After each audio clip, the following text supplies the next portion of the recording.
नमस्कार, स्वागत आप सभी का यूट्यूब चैनल नॉलेज टीवी। सभी हरियाणा वासियों के लिए अभी अभी 20 धमाकेदार घोषणाएं। युवा, महिला, विद्यार्थी, किसान सभी के लिए बड़ी घोषणाएं। क्या है पूरी अपडेट, आइए देखते हैं। हरियाणा की हर छोटी से बड़ी योजना, घोषणा, आदेश, फैसला, मौसम सभी की जानकारी मिलती रहती है, तो सब्सक्राइब जरूर कर लें। तो चलिए देखते हैं अभी अभी हरियाणा से 20 बड़ी घोषणा, आदेश, ऐलान। पहली बड़ी घोषणा, विद्यार्थियों के लिए बड़ी खुशखबरी। हरियाणा विद्यालय शिक्षा बोर्ड का 12वीं का परीक्षा परिणाम 14 मई को जारी किया जाएगा। 10वीं का रिजल्ट 17 मई को घोषित किया जाएगा। दूसरी बार परीक्षा 21 अप्रैल से 1 मई तक कराई गई थी, तो सभी का रिजल्ट एक साथ जारी किया जाएगा। 12वीं का 14 मई को, 10वीं का 17 मई को, तो तारीखों का ऐलान कर दिया गया है। आइए अगली बड़ी घोषणा देखते हैं। पंजाब एवं हरियाणा हाईकोर्ट ने सरकारी नौकरी करने वाले दंपतियों को साफ कर दिया है कि यदि पति पत्नी एक शहर में तैनात होकर एक ही घर साझा कर रहे हैं तो दोनों को अलग अलग हाउस रेंट अलाउंस नहीं दिया जा सकता। फैसले के बाद हरियाणा सरकार ने सभी विभाग, बोर्ड और विश्वविद्यालयों को नियमों का सख्ती से पालन करने के निर्देश जारी किए हैं। तो नौकरी में पति पत्नी एक स्थान पर है तो एक को ही मिलेगा हाउस रेंट। आइए अगली बड़ी घोषणा देखते हैं। पश्चिमी एशिया में तनाव और दुनिया में बढ़ते ऊर्जा संकट के बीच प्रधानमंत्री नरेंद्र मोदी ने देशवासियों से बड़ी अपील की है। पीएम ने कहा, पेट्रोल, डीजल, गैस का सोच समझ कर और संयम से इस्तेमाल करें, जिससे विदेशी मुद्रा की बचत होगी और युद्ध का असर भी कम होगा। इतना ही नहीं, उन्होंने देशवासियों से 1 साल तक गहने नहीं खरीदने की भी अपील की है।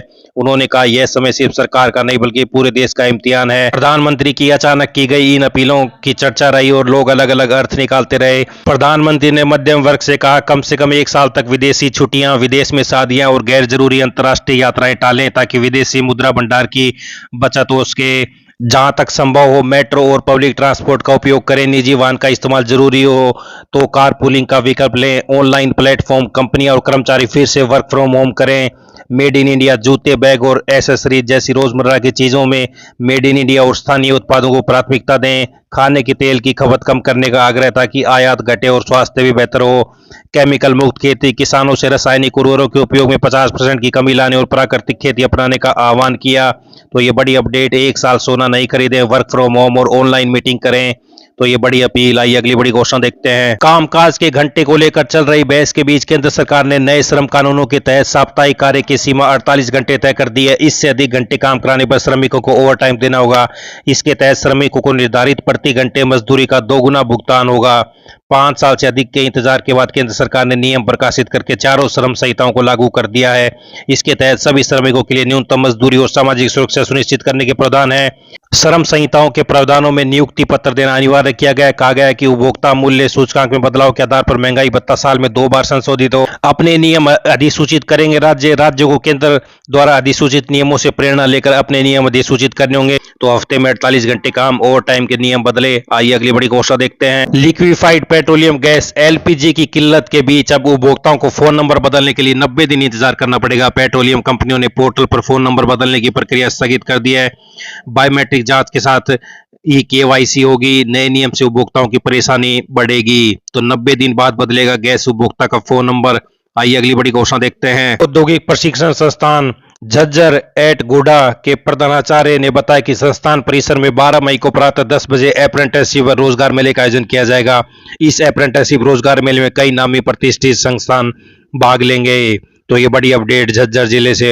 आइए अगली बड़ी घोषणा देखते हैं। राज्य सरकार चालू वित्त वर्ष में बैकयार्ड पोल्ट्री यूनिट स्थापना योजना शुरू की गई है। इसके तहत गरीब परिवारों को आर्थिक सहायता दी जाएगी। कोई भी बेरोजगार युवा योजना के तहत बैकयार्ड पोल्ट्री घर के पीछे मुर्गी पालन शुरू कर सकता है। इसके लिए सरकार आर्थिक मदद देगी। योजना के तहत पशुपालन विभाग के पोर्टल पर प्राप्त आवेदनों की जांच संबंधित उपमंडल अधिकारी पहले आओ पहले पाओ आधार पर 3 कार्य दिवस में उप निदेशक को भेजेंगे। उप निदेशक 4 दिन में आवेदन सहायक निदेशक सहकारी हैचरी फार्म हिसार को भेजेंगे। सहायक निदेशक लाभार्थियों को 10 दिन के 50 चूजे, 2 पानी व 2 दाना बर्तन उपलब्ध कराकर रसीद पोर्टल पर अपलोड करेंगे। योजना का प्रावधान बजट में इस उद्देश्य के साथ किया गया कि गरीब परिवारों, छोटे किसानों, भूमिहीन, कृषि मजदूरों और समाज के अन्य आर्थिक रूप से कमजोर वर्गों की सामाजिक, आर्थिक और पोषण स्थिति में सुधार किया जा सके। बैकवर्ड पोल्ट्री आसान छोटा उद्यम है जिसमें शुरुआती निवेश न के बराबर होता है, लेकिन इससे अच्छा आर्थिक लाभ मिलता है। साथ ही लाभार्थी परिवार के सदस्यों की पोषण स्थिति में सुधार का भी प्रावधान है, क्योंकि वे अंडे और मांस जैसे उच्च प्रोटीन वाले खाद्य पदार्थों का सेवन कर सकते हैं। यह योजना मुख्यमंत्री अंत्योदय परिवार उत्थान योजना के आवेदकों के लिए भी खुली रहेगी, जिसमें कुछ संशोधन किए गए हैं। आवेदक की आयु 18 से 60 वर्ष के बीच होनी चाहिए और वह हरियाणा का निवासी हो। लक्ष्यों की कोई सीमा नहीं होगी। मांग के अनुसार यदि आवश्यक हुआ तो अतिरिक्त बजट की मांग अनुरूप अनुमानों में की जाएगी। आवेदक को सरल पोर्टल पर आवेदन करना होगा। यह पोर्टल संभावित रूप से 15 मई से 30 नवंबर तक खुला रहेगा। आवेदन कॉमन सर्विस सेंटर, अंत्योदय सरल अटल सेवा केंद्र, ई दिशा केंद्र पर भी जमा कर सकते हैं। तो बैकयार्ड पोल्ट्री यूनिट लगाने के लिए 15 मई से आवेदन। घर के पीछे मुर्गी पालन कर सकते हैं युवा, सरकार देगी आर्थिक मदद। आइए अगली बड़ी घोषणा देखते हैं। ऊर्जा मंत्री ने अधिकारियों को स्पष्ट निर्देश देते हुए कहा कि शहरी क्षेत्रों में अधिकतम 2 घंटे तथा ग्रामीण क्षेत्रों में 4 घंटे से अधिक बिजली आपूर्ति बाधित नहीं होनी चाहिए। यदि निर्धारित समय से अधिक अवधि तक बिजली बाधित रहती है तो संबंधित अधिकारियों, विशेषकर अधीक्षण अभियंता ऐसी के विरुद्ध सख्त कार्रवाई की जाएगी। आइए अगली बड़ी घोषणा देखते हैं। हरियाणा सरकार ने अपार्टमेंट परियोजनाओं में डीड ऑफ डिक्लेरेशन दाखिल करने में देरी करने वाले बिल्डरों पर सख्ती बढ़ा दी है। सरकार ने हरियाणा अपार्टमेंट ओनरशिप एक्ट के तहत जुर्माने की दर बढ़ा दी है। अब निर्धारित समय सीमा के बाद देरी होने पर बिल्डरों को 10 लाख से 50 लाख जुर्माना देना होगा।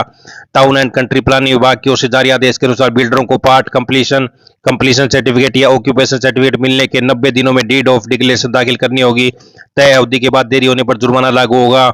सरकार ने स्पष्ट किया कि जुर्माने की नई दरें 30 अक्टूबर 2025 से लागू मानी जाएंगी। साथ ही हर 3 साल बाद जुर्माने की राशि में 10% की बढ़ोतरी भी होगी। यदि बिल्डर जुर्माना जमा नहीं करते हैं तो उसकी वसूली भू राजस्व बकाया की तरह की जाएगी। विभाग के मुताबिक जिन बिल्डरों ने 30 अक्टूबर तक डीड ऑफ डिक्लेरेशन दाखिल नहीं की थी उन्हें पुरानी नीति और नई नीति दोनों के तहत अलग अलग अवधि का जुर्माना देना होगा। उदाहरण के तौर पर यदि किसी कॉलोनाइजर ने 1 जून 2025 को ऑक्यूपेशन सर्टिफिकेट लिया और 30 अगस्त 2025 तक डीड दाखिल नहीं की मगर 1 फरवरी 2026 को दस्तावेज जमा किए तो उसे 30 अक्टूबर 2025 तक की अवधि के लिए पुरानी नीति के अनुसार 1 लाख, उसके बाद की 94 दिन की देरी के लिए 30 लाख जुर्माना देना होगा।